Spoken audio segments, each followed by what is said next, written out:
Alors, ce shiur est dédié à l'élévation de l'âme de Shlomo ben David et Mas'ouda Zechrono Livracha. La question de Philippe. Alors, on a dit dans des précédents cours que pour qu'il y ait un libre arbitre, il faut qu'il y ait une grande majorité de mal pour une petite minorité de bien, parce que s'il y avait si la vérité et le mensonge étaient égaux, alors il n'y aurait pas de choix possible vu que la vérité est trop forte. Maintenant, ma question c'est, vu qu'il faut qu'il y ait une majorité de mal, comment est-il possible qu'on va punir ceux qui sont choisis vers le mal, vu qu'il faut que les autres qui soient dans le bien, il faut qu'ils choisissent entre, on va dire, 99% de mal et 1% de bien. Comment ils peuvent être punis? Ok. Juste avant que je réponde à ta question, on va peut-être expliquer mieux, réexpliquer pour ceux qui ne savent pas. Hein, pourquoi pour qu'il y ait un libre arbitre, il faut qu'il y ait beaucoup de mal pour peu de bien. Parce que le mal ne propose qu'un mensonge. Et la vérité propose la vérité. Si je te vends pour le même prix un diamant qui est faux, un diamant qui est vrai, tu prends le diamant qui est vrai.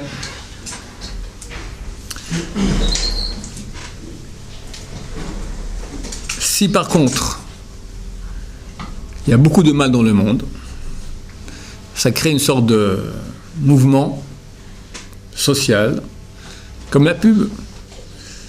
On voit tout le monde qui fait comme ça, alors on commence aussi à faire comme ça, donc on est plus attiré. Donc Hachem a dû mettre beaucoup plus de mal pour que les personnes aient un libre choix, parce que c'est avec la vérité. Il y avait la vérité et le mal, 50-50, 50%, 50%.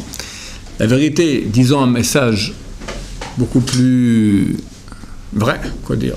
C'est le meilleur argument, d'accord, c'est vrai, c'est juste, alors que l'autre raconte des histoires. Personne aurait choisi le mensonge. Donc il n'y aurait pas eu de libre arbitre.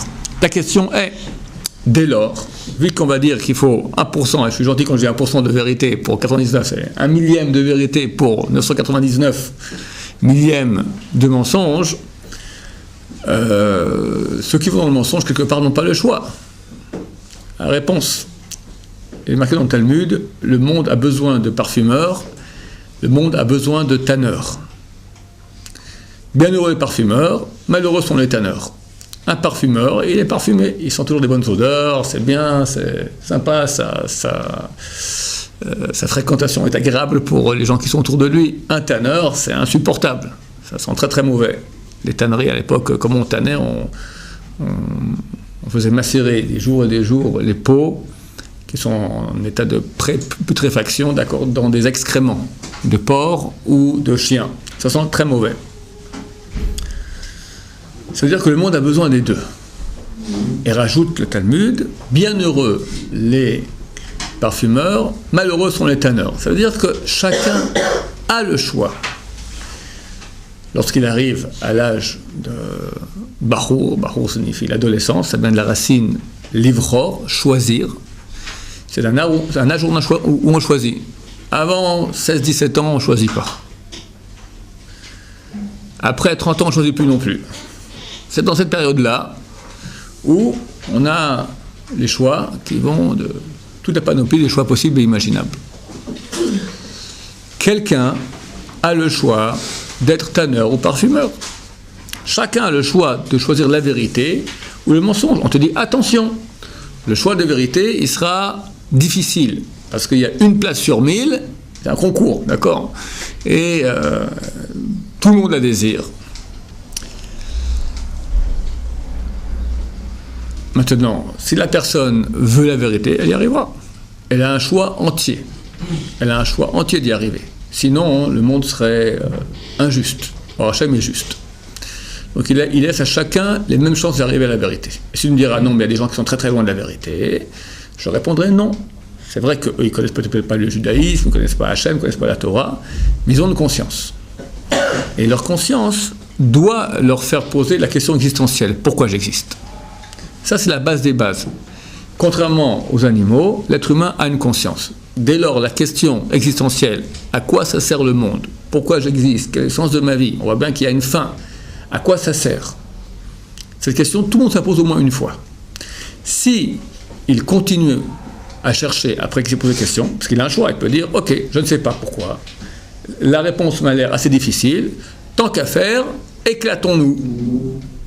Et quand quelqu'un vient et lui pose des questions, ouais, oh là là, cette question-là, tu me saoules, viens, on va changer les idées, d'accord?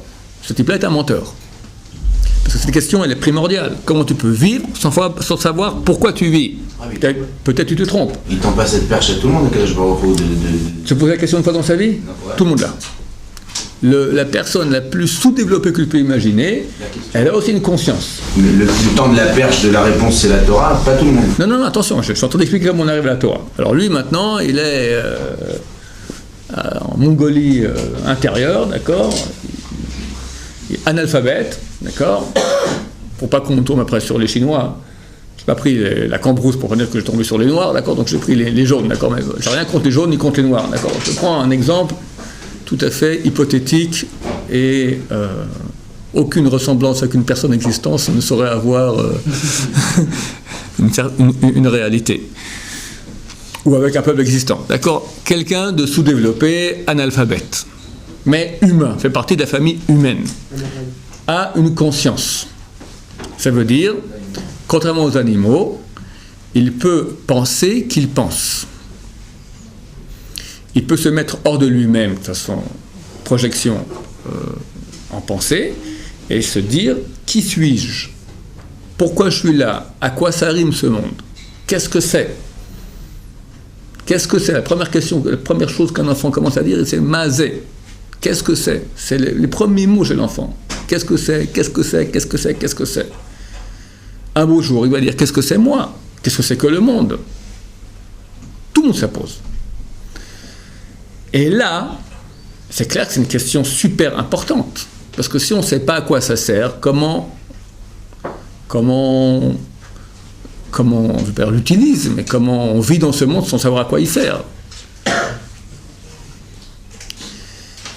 Alors il y a le choix de dire, comme j'ai commencé à dire, ça me saoule, c'est trop dur. Après tout, ces questions-là, au contraire, nous torturent. J'ai raconté que j'ai un oncle super, j'ai raconté plusieurs fois, un oncle super milliardaire, je ne sais pas combien il a, milliardaire, d'accord, à Londres. Bon, aujourd'hui, il est en Israël. Une fois, il a dit à ma mère, je suis jaloux de ces Anglais qui prennent le hot dog dans la main gauche, la chope de bière dans la main droite, regardent un match de foot, et s'éclatent, et la vie s'arrête là. J'arrive pas. Il aimerait être comme eux. Il est torturé par sa neshama qui lui dit, non mon cher ami, il y a plus. Il y a un but, il y a une raison, ça le torture. Mais il aimerait bien pouvoir se dégager de ces questions. Donc il choisit de façon sciente le mensonge. Par contre, si il dit, mais comment je peux continuer à vivre sans savoir, sans connaître la réponse à cette question? Et il commence à creuser. Hachem va l'aider. En cela, il y a réponse à ta question. Hachem peut l'aider. Hachem, voyant qu'une personne est avide de vérité, elle va l'aider. Et lentement, s'il est authentique, lentement, de fil en aiguille, il pourra arriver au peuple juif. Quelqu'un qui cherche dans sa Mongolie orientale, d'accord, ou intérieure, il cherche, il va dire, je vais voir un peu ce que disent les autres. Il va apprendre d'autres langues. La Bible a été traduite en plus de 1000 langues et dialectes. Il va lire la Bible. Il verra qu'il y a un truc extraordinaire. Hachem se dévoile à un peuple entier. Aucune histoire, aucune Bible, aucune religion prétend une chose pareille. Comme la Torah le dit, demande dans les chroniques, les histoires des peuples, est-ce qu'un peuple a seulement raconté qu'Hachem, que Dieu s'est dévoilé à un peuple entier et le peuple a survécu? Demande autour de toi. La Torah assure que c'est impossible, ça n'existe pas. C'est quand même assez édifiant. C'est qui ce peuple? Il vivait il y a 3500 ans. Ah bon, ils sont morts? Non, ils sont là. On parle d'eux sans cesse. La chrétienté, qui est une très grande religion, prétend découler de ce livre-là. L'islam, lui aussi, fait l'éloge de ce livre-là. On a déjà 2/3 de la terre. Avec la chrétienté et l'islam, tu recouvres 2/3 de la terre. On passe pas inaperçu. On n'est pas grand-chose, on est petit, mais on passe pas inaperçu. Donc quelqu'un qui cherche ne peut pas passer à côté du peuple juif. S'il est authentique et il cherche, il n'a pas d'intérêts spéciaux à choisir plutôt cela ou cela, il fonctionne bien avec la tête et pas avec les sentiments, pas avec la croyance, pas avec le curé il est sympa ou l'imam il est joli, d'accord? Sympa, joli, c'est pas des arguments de vérité. Ou il sent des choses, d'accord? Sentir, c'est pas un argument de vérité. Vérité, c'est mathématique, rationnel, super froid. Il ne veut pas se tromper. Et Hachem l'aidera. Oui. Je vois pas pourquoi on doit être authentique, parce que justement, libre arbitre voudrait dire que le bien m'attire autant que le mal. Pour cela, on doit avoir 1% de bien, 99% de mal. Parce que le bien est une force bien supérieure à la force du mal. Mais ce 1% a autant de force que le 99% de mal. C'est-à-dire qu'a priori, maintenant, quand j'ai le choix, soit je fais le bien, soit le mal. Je suis attiré soit par l'un, soit par l'autre. Oui. Ce qui voudrait dire que statistiquement, en théorie, ça veut dire que la moitié des juifs devrait être dans le bien et la moitié des juifs devrait être dans le mal. Ma question, c'est, je pense, l'inverse. Pourquoi on doit avoir 99 et 1% ? Pourquoi aujourd'hui, on se rend compte que c'est plus une minorité qui suit le bien plutôt que le... Très bonne question. Le choix est égal et pas égal.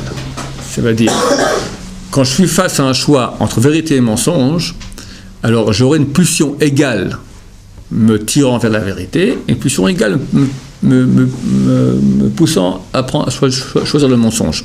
Ça aussi, c'est quand on est au début de route. Quand quelqu'un s'est enfoncé dans le mal, alors il est plus attiré par le mal que par le bien. Si quelqu'un, au contraire, il s'est hissé au niveau du bien, il sera plus attiré par le bien que par le mal. Mais au début du chemin, d'accord, ou disons que la personne a fait toujours des choix une fois comme ci, une fois comme ça, donc on va dire qu'il est 50-50. Effectivement, il y aura une attirance égale des deux côtés. Mais cette attirance provient de parties tout à fait différentes de la personne. La vérité provient, comme je dis, de la raison. Mais qui est raisonnable? Il faut être très très authentique pour être raisonnable. L'argumentation du mal, c'est agréable. C'est super kiffant. Au contraire, la vérité qu'on te propose, c'est casse-pied. La yeshiva, prends le cas de la yeshiva, d'accord?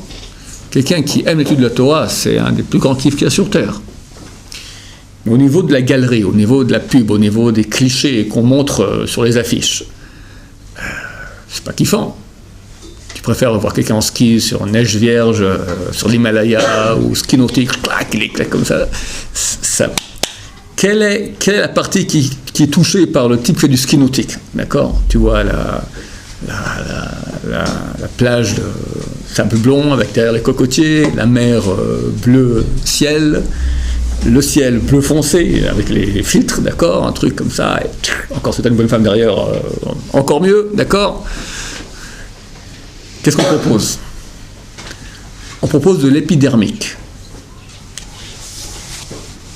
Le soleil, la caresse du soleil sur le corps,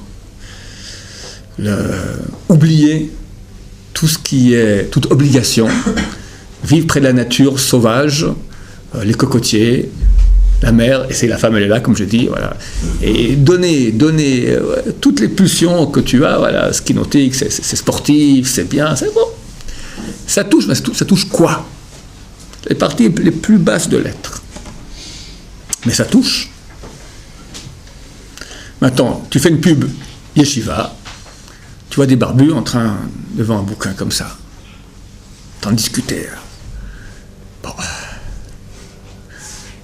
C'est clair, moi le premier, je choisis le ski nautique plutôt que la yeshiva, ça parle beaucoup plus.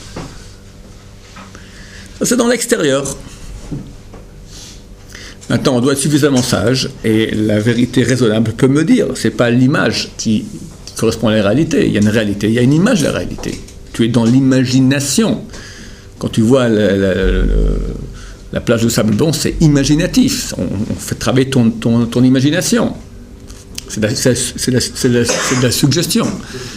Avec ta raison, tu dois voir maintenant où est le point de vérité.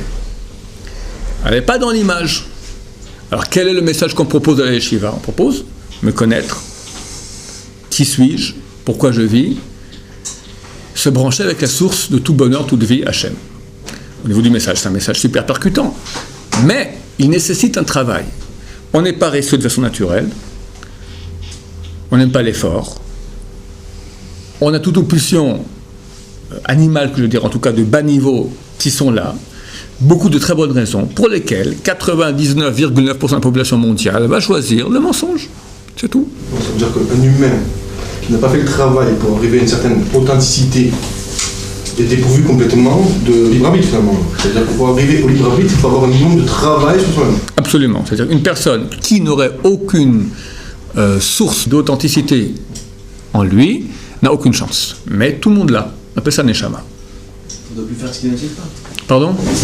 On doit demander à son rat si on peut aller faire du skinétique. On va demander à sa Neshama est-ce qu'on doit faire du skinétique ou pas. C'est-à-dire, je vais expliquer comment ça fonctionne. On a 3 parties en nous. Nefesh, Ruach, Neshama. Nous, c'est le Ruach. C'est nous qui décidons. On a des pulsions qui viennent du Nefesh, des pulsions qui viennent de la Neshama. Les pulsions qui viennent du Nefesh sont physiques, je dirais même animales. D'accord ? Paresse, plaisir, qui va ensemble d'ailleurs. Quel plaisir de rester au lit, grasse matinée, d'accord ? Paresse, plaisir, agressivité, jalousie, toutes les mauvaises midotes. La Neshama, elle donne un message, sois vrai. Réalise-toi vraiment dans ce que tu es vraiment. Ou la bonté pour la bonté. Des messages qui peuvent me toucher aussi. Chaque être humain a ses 3 parties. Chaque être humain. Il n'y a pas un être humain qui est que mauvais, que animal. Il a une partie en lui qui trouve par exemple important qui est la justice. C'est Neshama. L'animal, du point de vue du corps, ça n'existe pas la justice. Regarde un gosse, un petit enfant. Un petit enfant, il n'a pas de Neshama. On va éduquer son Nefesh avec du Nefesh. On ne va pas lui dire vérité, justice, il ne peut pas comprendre ces notions. On va les dire, mais pour lui, ça n'a aucun sens. Il va comprendre que ça vaut la peine pour lui, vous voyez pas ce que je veux dire, il aura du plaisir d'avoir un Nefesh qui est bien. Si tu ne fais pas ce qu'il faut, pan. Si tu fais, tu auras une sucette. Il n'y a pas de Neshama jusqu'à 13 ans. Non. Alors pourquoi ils viennent, ils partent à 8 jours, ils viennent réparer quel... D'autres parties. Mais oui, mais d'une âme de quelqu'un. Ok, Neshama, c'est une certaine partie de l'âme. L'âme, il y en a plusieurs. Ok, je parle des 3. Ces 3 parties sont des parties d'âme. Nefesh, Ruach, Neshama. Le gosse, il voit maintenant une petite voiture sympa chez son voisin. Aucun problème, il pousse le voisin, il prend la voiture. C'est naturel. Naturel, signifie animal. La Torah, elle dit soit antinaturel. C'est tout. Dans le même caractère de la plage de sable blond avec les cocotiers derrière, d'accord, il y a des termes qui reviennent dans les pubs. Naturel, spontané. Plaisir, ça c'est simple à comprendre, mais sous naturel, spontané, qu'est-ce qu'on te dit ? Laisse éclater, s'exprimer toutes tes pulsions animales.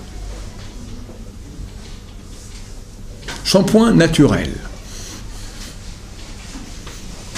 Qu'est-ce que le shampoing ? Ça n'a rien à voir. Naturel. Bon, peut-être ça fait les cheveux naturels, c'est-à-dire c'est plus spontané, c'est moins... La Torah, elle est antinaturelle. De nouveau, du point de vue médiatique, c'est hyper mauvais comme campagne de pub. D'accord ? On va dire, écoute, tu as une partie animale, mais c'est pas toi. T'es pas un animal. C'est pas toi. Tu as un animal. Donc, il est utile, il est là, parce que c'est le véhicule qui va te permettre maintenant, qui va permettre à ta Neshama de s'exprimer. Que dit ta Neshama ? Elle dit vérité. Elle dit me réaliser vraiment. Être quelqu'un. Être à l'image de Dieu. Ça parle à une partie des êtres humains aussi. Le gosse, il va grandir. Un beau tour, on lui dit, un être humain adulte, on lui dit justice. Il n'est pas croyant, mais on lui dit justice. Ça peut, pas toujours, ça peut le toucher. Hitler disait non. La conscience morale est une invention juive. Das Gewissen ist eine jüdische Erfindung, disait-il en allemand. Invention juive, conscience morale. Et qu'une impudence juive pour aller contre nature. Dans la nature, c'est le plus fort qui vainc le plus faible. C'est injuste. Tant pis. Bon, c'est Hitler. Mais des êtres humains qui ne sont pas Hitler, d'accord ? Et qui comprennent, bien qu'ils peuvent être complètement incroyants. Dire justice, pour moi je respecte. Pourquoi ? Soyons injustes, la nature est injuste. Que le plus fort gagne. Au nom de quoi tu veux être juste? S'il dit c'est par commodité sociale, parce que si on laisse l'injustice, alors le monde devient invivable, alors ça c'est pas Neshama, ça c'est de nouveau Nefesh, c'est animal, ça veut dire c'est pour me protéger, alors j'accepte maintenant certaines lois, mais c'est un retour vers moi-même. Neshama c'est toujours désintéressé, Neshama c'est toujours un message désintéressé, vrai, c'est pour la vérité, l'amour de la vérité, c'est par amour du bien, amour de la justice. Quelqu'un c'est par amour de la justice qu'il agit, ça c'est Neshama. Il n'est pas croyant, mais il a Neshama. Chaque être humain a cela. Donc chaque être humain a un choix entre le message de vérité de sa Neshama et le message animal. Étant donné que le message de la Neshama, toujours il va contre le message animal. Toujours. Et que le message animal est immédiat, il parle à mes sens. À mes sens. Je le sens beaucoup plus que qu'est-ce que j'ai à gagner avec la justice. Qu'est-ce que j'ai à gagner avec la justice? Donc toujours je regarde mon gain, d'accord? Non, soit la justice pour la justice. Ouais. T'es un idéaliste, t'es un taré, toi. J'étais jeune, je suis arrivé en Israël, à l'âge de 19 ans, j'ai fait 1 an de philo à la fac. Genre, on me regardait tous en Israël, on me regardait tous avec des yeux écarquillés comme ça. C'était un pays qui était dur, il fallait gagner sa vie et tout ça. Alors fais un boulot, va faire des études, quelque chose qui ramène de l'argent, philo. À quoi ça sert philo? Non, réfléchis au pourquoi de la vie, là. Braboule le type, d'accord? On ne gagne pas grand-chose avec cela. Mais on gagne beaucoup plus, Neshama, être dans le vrai. C'est pour cela que la majorité de l'humanité va aller dans les voies mensongères du Nefesh. Pourquoi il y a la Torah portrait de telle punition pour ceux qui vont dans le mal, si tellement parce que vous avez dit la balance elle penche plus vers le mal, il y a une configuration qui fait que les gens ils auront plus de chances d'aller vers le mal. Du coup on dit si tu fais ça t'es un pourri complet, je sais pas. Je ne sais pas de quoi tu parles quand on dit t'es un pourri complet, d'accord? Ça dépend de qui quoi. Mais ok, alors c'est clair, comme tu as dit, Hachem est un juge de justice totale et absolue. Dans cette mesure, il va juger chacun en fonction de tous les paramètres qui seront certainement des circonstances atténuantes. L'époque dans laquelle il vit, l'éducation qu'il a reçue, son background familial, éducatif, génétique, etc. C'est clair qu'Hachem va juger. Ken. Sans jamais étudier la Torah, un homme il peut, juste avec sa neshama et son côté vérité, sincère, tout ça, il peut contrer être quelqu'un de bien, ne pas suivre son instinct animal à part pour le shalom bayit avec sa femme, il se fait comme l'animal, mais sinon c'est un mec droit, il est juste, et lui il va avoir un mérite au Lamaba aussi, même s'il n'a pas étudié, même si... Il aura un certain mérite, c'est clair, mais arriver à la vérité totale, il ne pourra pas. Il ne peut pas avoir de vérité totale sans dévoilement d'Hachem. Quand on est d'accord que par rapport à lui et son passé, enfin le passé de son âme, il aura un mérite plus grand à l'arrivée déjà de base. Toi, je vais t'envoyer 150 perches pour te montrer la vérité, le chemin de la Torah. Et l'autre, il va avoir une perche à 45 ans, il va rencontrer un rabbin qui va lui dire écoute, t'étais dans le faux toute ta vie, mon pote, voilà. Mais c'est une fois. Maintenant, il aurait pu y aller depuis ses 13 ans ou 14 ans parce que son père il est déjà dedans ou parce qu'il est dans une école juive ou parce que. Et ça, alors, ce mérite-là, cette différence de... Alors Dieu n'est pas juste dans le jugement seulement à la fin, il est juge aussi dans les données de départ. Il n'y a personne qui est défavorisé ou favorisé, ça n'existe pas. Simplement, il y a des personnes qui ont une neshama plus grande. Donc il y a un appel naturel à l'intérieur d'eux-mêmes, même sans rabbin, sans rien, qui va les attirer vers cela. Et d'autres qui ont beaucoup plus petit. En fonction de la neshama, Hachem va plus ou moins aider, envoyer des perches à quelqu'un. Quelqu'un qui a une neshama qui peut arriver facilement, il aura moins de perches. Je racontais souvent, il y a des gens qui veulent un miracle pour faire chouva. Ils veulent une vision, un machin, un grand-père qui revient en rêve, un truc super solide. Ça arrive, mais ça arrive à qui? Aux gens petits. Aux gens petits. Parce que celui à qui on fait cela, quelque part, on lui a enlevé beaucoup de son libre arbitre. Pourquoi une personne, on lui envoie un signe pareil? Parce que sans ça, il ne pourrait pas se réveiller. Ça veut dire que le type, là, il a une neshama qui est petite. Il faut aussi un mérite. Je comprends, je répète, hein, les données de départ, c'est 50-50. Mais si quelqu'un, depuis qu'il est petit, il s'enfonce. Je donne un exemple souvent, je vais le redonner ici. Avant de venir sur Terre, tous nos choix qu'on aura durant la vie sont déjà définis. Quel choix on aura? c'est pas défini quel choix on va faire. C'est-à-dire que toi, tu vas naître et tu arrives à l'âge de 3 ans. Ta mère a fait un bon gâteau au chocolat. Elle dit, tu touches pas, c'est pour Tata, son anniversaire ce soir. D'accord? Ta mère part et tu te retrouves en face du gâteau au chocolat qui te dit, goûte-moi comme je suis bon. Ça, c'est le petit diablotin avec les chaudrons qui écoute, d'accord, tu as l'ange du bien qui vient. Maman, elle a dit non. T'as un choix. T'as un choix. Ce choix-là, avant de venir sur Terre, il a déjà été défini. Maintenant, aussi ignare que tu es en Torah, tu sais qu'il faut écouter maman, et tu sais qu'il ne faut pas manger le gâteau. Mais il est si bon le gâteau. Alors, tu as la pulsion nefesh qui te dit vas-y mange. Et pulsion, c'est pas neshama, mais c'est la pulsion du bien dans le nefesh qui te dit non. Tu es libre. Tu choisis goûter le gâteau. Là, déjà, tu t'es enfoncé plus dans le côté du mal. C'était 50-50, maintenant ça devient 51-49. 51 pour le mal, 49 pour le bien. Ta mère revient et dit qui a goûté au gâteau au chocolat? Erreur fatale d'éducation, parce que tu es gosse unique. Donc, c'est pas un démon qui est venu qui a goûté au gâteau au chocolat. Mais elle veut t'éduquer à dire la vérité. Tac, tu as un choix. Le petit débutant te dit si tu dis la vérité, ça va être une taloche. Donc, trouve vite une excuse. L'ange du bien te dit il faut dire la vérité. L'ange du mal dit non, mais si je dis la vérité, je passe pour un idiot. C'est pas moi. Taloche. T'es fils unique. C'est fermé à la clé, il n'y a personne d'autre. Ok. Erreur fatale de la mère aussi. On ne devait pas poser cette question et pas non plus donner une taloche parce que maintenant tu vas apprendre quoi? Tu vas apprendre quoi? Elle a voulu que tu apprennes à ne pas mentir. Tu vas apprendre maintenant à mieux mentir. Une semaine plus tard, c'est l'anniversaire du tonton. Gâteau au chocolat. Mais hier, tu touches pas au gâteau au chocolat. Oui, maman. Maman part, le gâteau au chocolat. Là, t'as même plus de question déjà. Tu es déjà habitué, tu es dans le 51%, on est déjà dans le 52-48. Zip, tu t'enfonces. 53-47. Maman revient, t'as pas vu le coup. T'as amené le gosse du voisin, vous jouez au Lego. Qui a goûté au gâteau au chocolat? Tu deviens un traître, un vendu. «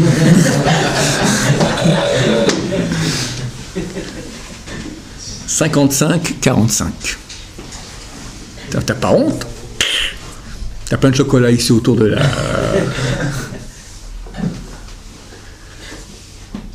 Semaine d'après, parce que là c'est l'anniversaire de la grand-mère, gâteau au chocolat. Mais si tu joues au gâteau au chocolat, ça va être ta faim. T'entends bien? Oui, maman. Maman part, on ne discute même plus. Après, la moitié du gâteau de chocolat, on avale. Ce coup-là, on amène le fils du voisin, on s'essuie bien, on prend un peu de chocolat qu'on maquille sur les lèvres du fils du voisin. T'as 3 ans et demi, t'es déjà le caïd. T'es le caïd. T'es déjà enfoncé dans le mal. À 18 ans, t'es en tôle. C'est comme ça.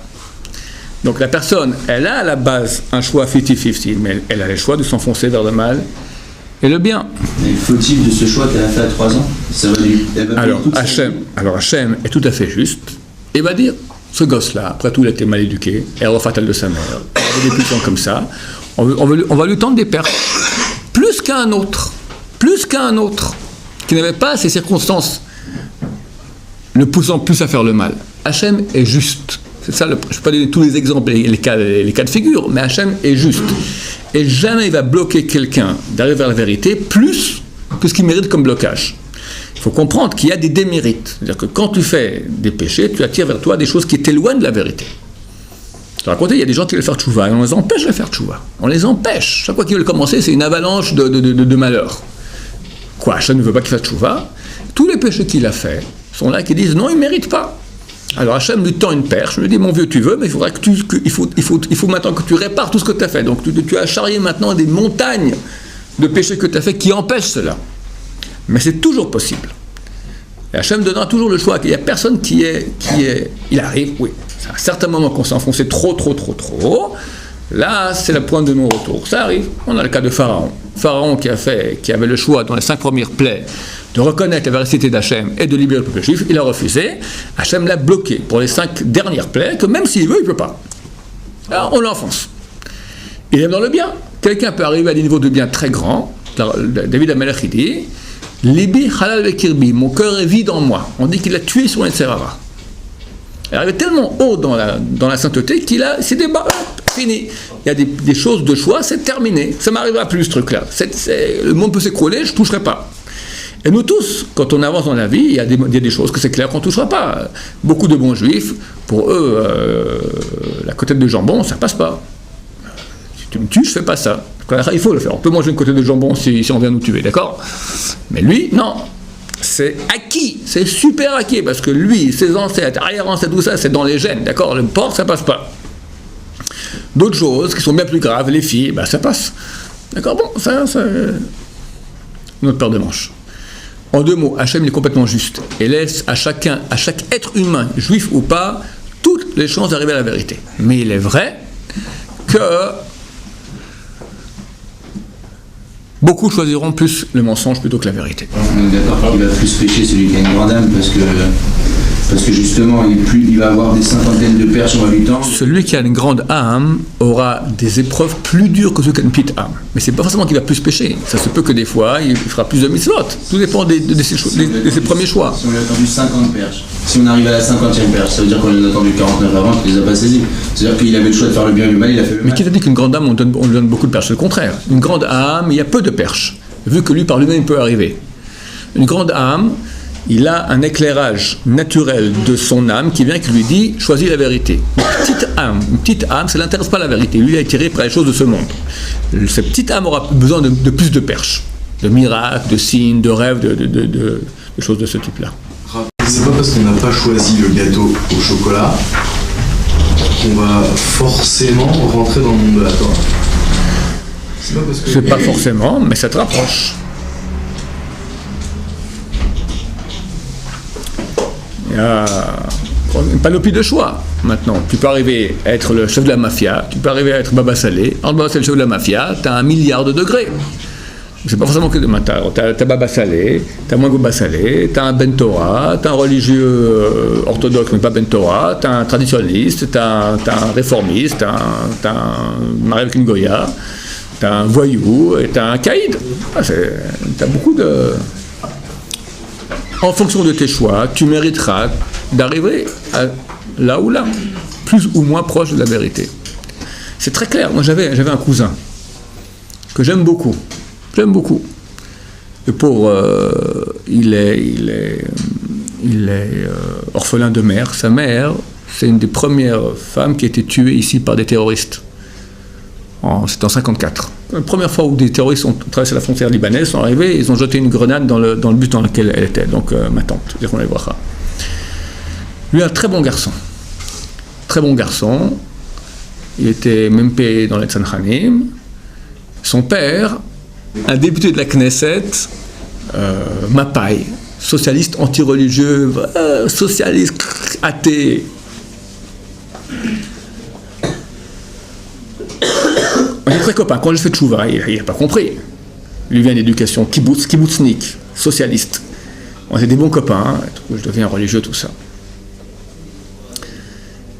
Et j'ai travaillé longtemps pour venir qu'il vienne une seule fois, je voulais montrer les codes dans la Torah. C'est un truc super solide, les codes. Les codes, c'est une bombe. J'ai réussi à le décrocher une fois. Il vient. On était à l'hôtel ensemble tout Pessah. Et il décide de venir un soir chez moi. Je lui montre les codes. Inimaginable. C'est un truc, c'est un même PD, c'est un type très, très solide, très bien. On est à 8h30 du soir. Il s'endort. Je lui parle, il s'endort. Une demi-heure, il s'endort. Oui, tac, tac, tac, tac. Les codes. Les codes dans la Torah, c'est un truc, on peut montrer... C'est un livre là où ils font les mots croisés. Ouais, voilà, des mots croisés. Voilà. Non, le livre en français... Le livre en français, on dirait un livre de mots croisés. Le livre en français, c'est un escroc qui a fait cela. D'accord? Mais il y a des vrais codes. C'est un truc hyper solide. On repart à l'hôtel, il est en pleine forme. du ciel, on l'empêche. Pourquoi? Pas parce qu'il ne mérite pas. Parce que je crois que Hachem a vu que les efforts qu'il aurait dû fournir après, pour faire tchouva, c'était impossible. Il n'aurait pas pu aller contre tout l'establishment socialiste duquel il vient, contre le kibbutz, il n'aurait pas pu. Alors, lui montrer, ça aurait le rendu que plus coupable. Alors, pourquoi l'enfoncer plus? Voilà. Je ne connais pas, c'est moi qui pense comme ça, d'accord? Mais tu vois que des voix. Hachem ne veut pas qu'une personne se réveille. Impossible. Impossible. Alors, c'est Hachem qui juge. Hachem fait certainement le mieux pour ramener la personne. Mais il y a une justice. Parce que si Hachem ramenait gratuitement, il y aurait la raison du monde n'existe plus. Hachem a créé ce monde dans la justice pour qu'on puisse arriver par nous-mêmes et mériter. Dire, j'ai droit. Voilà. Oui, dernière question, il est un peu tard, oui. Pour pouvoir franchir le cap quand on est enfoncé, c'est où on passe des épreuves, ou sinon on prie Hachem fort. Sûrement qu'il y a des raccourcis en priant. Quels sont les moyens pour quelqu'un qui n'a pas de mérite, quels sont les moyens de revenir qu'Hachem... Des raccourcis avec les filotes, par exemple. S'il prie, oui, bien sûr, il y a des raccourcis. D'abord, les gens qui prient pour lui, ça peut aider, c'est clair. Les souffrances qu'il aura, le mérite des ancêtres, le mode du mitzvah qu'il a fait quand il était jeune. Et je peux même peut-être que... Il se peut, je ne suis pas certain. Hachem va voir maintenant que s'il fait tchouva, il fera beaucoup de mitzvot. Et peut-être qu'Hachem compte ses mitzvot déjà qu'il va faire. Il les compte déjà avant. Peut-être, j'ignore. Baruch Adonai,